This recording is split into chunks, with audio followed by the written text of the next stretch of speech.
Clean the phone screen. Fold the sheet sideways and remove the cut from the sheet.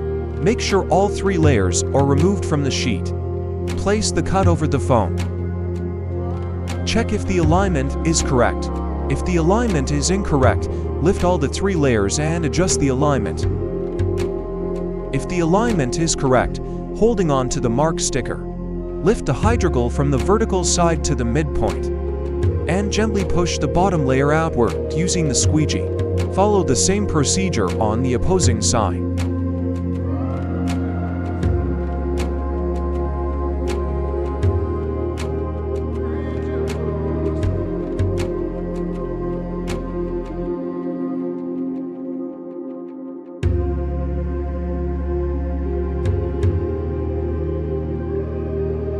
Remove the top layer, leaving the hydrogel on the phone.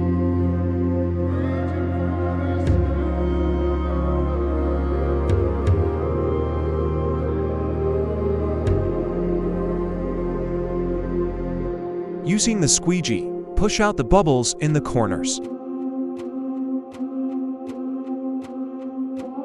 The bubbles, lines and shades will disappear automatically within 24 hours.